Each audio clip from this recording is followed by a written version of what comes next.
So, when you think about history, what's the first thing that comes to mind? Is it some king sitting on a throne? A general on a battlefield? For a really long time, that was pretty much the only story we were told. But you know what? That story has huge gaping holes in it. Today, we're going to find those missing pieces. We're diving into the colorful, messy, and often ignored histories of everyday people. Just take a look at these two voices from ancient India. On one side, you have an unnamed slave. His whole life is defined by his king. He says, "He is a man, and so am I." But the king lives in the full enjoyment of the five pleasures, and here am I, a slave, working for him. Now, on the other side, listen to this, a Buddhist nun, Muda, singing a song of absolute freedom. "So free am I, so gloriously free, and all that has held me down is hurled away." I mean, wow. These are two completely different realities happening in the very same world. And for centuries, only one of them was even considered history. So it begs the question, right? Whose stories actually get told and whose are just forgotten? Well, for a very, very long time, the answer to that question was pretty simple. History was the story of the powerful. This was the official version, the one taught in schools, the one accepted as the whole picture of our past. Yeah, this traditional way of looking at the past, what we call a top-down view, was just obsessed with the people in charge. It was all about politics, royal decrees, who gets the throne next. Think of it like a story being told only from inside the palace walls, completely ignoring the wild, bustling city right outside. For historians like Uma Chakravarti, this wasn't just one way to see history, it was the only way. The walls were high and they were thick. And because of those walls, there were enormous blind spots. The official story wasn't just missing a few details, it was a total distortion. It basically wrote women, literally half the population, out of their own history. It pretended that these rigid structures of caste and class just didn't exist. It completely overlooked the labor of the very people who built the temples and empires it was celebrating. This whole framework, often a leftover from the colonial era, gave us this flat black and white photo of a world that was actually bursting with conflict, with life, and with color. But then, around the mid-20th century, some cracks started to show in that official story. A new generation of thinkers and activists began asking totally different questions. They started demanding news stories, a history that actually looked and felt like the world they lived in. And this shift didn't just happen overnight. It was more like a slow burn revolution in thinking. You can see it here.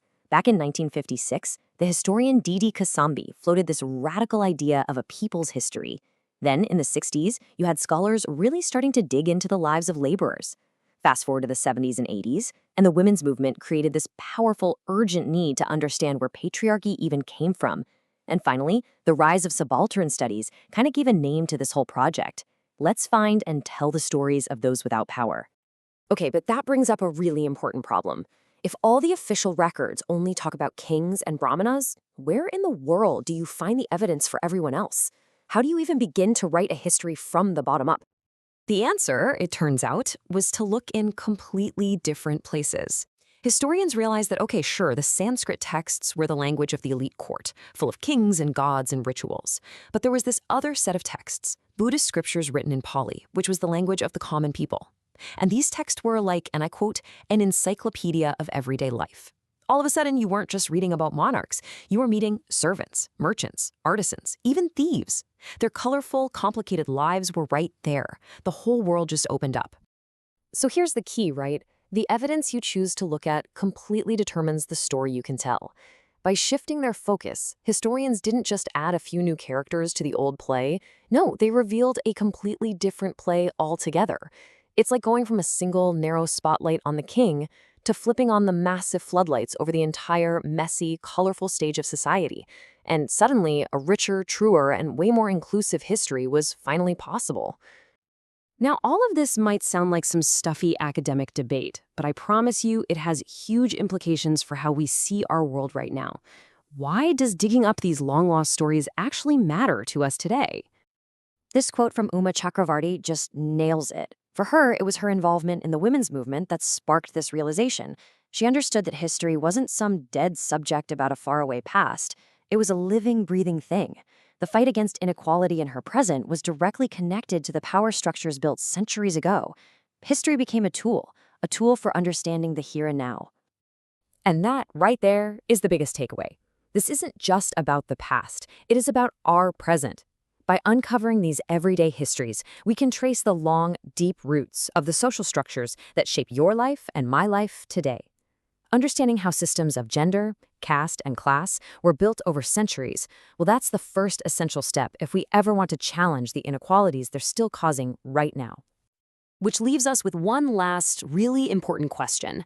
Because this whole search for hidden stories, it's not over. It's an ongoing job.